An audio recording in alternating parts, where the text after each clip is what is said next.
ate. Oh, Joed, anong ginagawa mo dito? Siguro tinawagan ka ni Arya, no?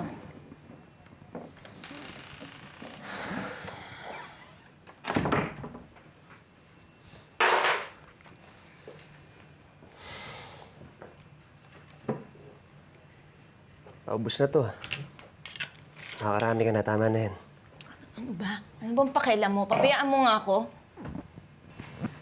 Alam mo, nung namatay ang kuya mo,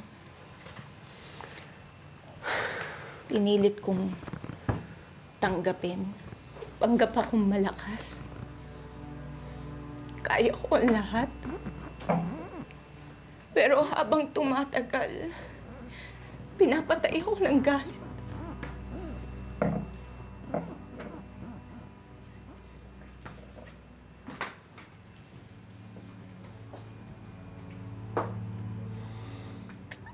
Alam mo ba, ang ganda ng plano namin ng kuya mo. Pag-aaralin namin sa medical school si Arya.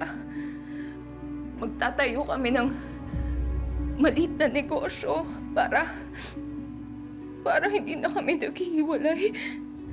Para sama-sama kami, isang pamilya. Pero lahat ng yun nawala na dahil sa scam na yan at dahil sa Anton na yan. Sinira ni Anton ang buhay namin. Kung hindi siya dumating sa buhay namin, hindi mangyayari lahat ng to eh. Naghihirap na kami ngayon. Joyd, hindi namin deserve to. Hindi ito yung pinangarap ko para sa anak ko. Pero ikaw, ha? Anong ginawa mo? May nagawa ka ba? Tinona, ano ba sinasabi mo?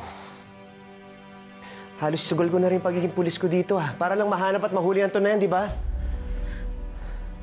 Nahanap mo ba? Nagtagumpay ka ba? Hindi! Pinatakas mo lang yung Anton na yon at baka ngayong patay na yon. Eh, di pa ba sapat yun? Nawala na siya. Hindi! Hindi sapat yon! Hindi siya pwedeng mamatay lang hindi mo lang nakakaganti sa kanya at hindi ako nagtutulong sa kanya!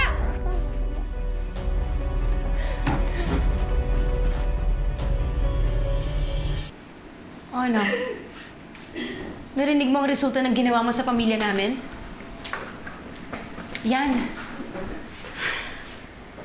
Yan ang trahedya na dinala mo dito. Kahit sisihin mo ko, kahit saktan mo ako ng paulit-ulit, wala nang titindi pa sa sakit nang mawalan ka ng pinakamahalagang tao sa buhay ko. Huwag mo nga akong artehan. Sana hindi na lang namatay si Anton eh.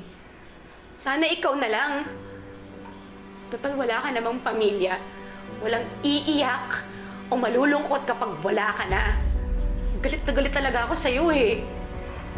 Hindi ko nga alam kung ba't ka nandito, kaya pwede ba umalis ka na? O hihintayin mo pa ba na itulak kita palabas?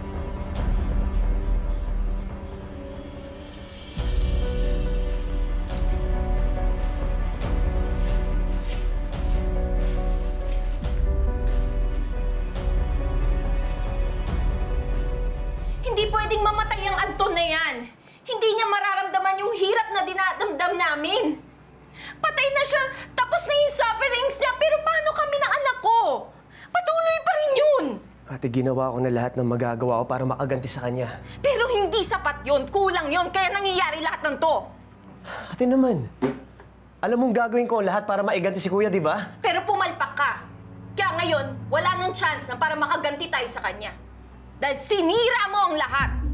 Dahil wala kang kwentang kapatid.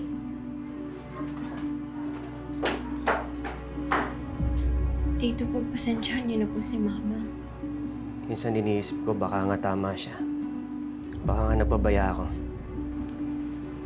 Malaki ng pagkukulang ko sa papa mo, Arya.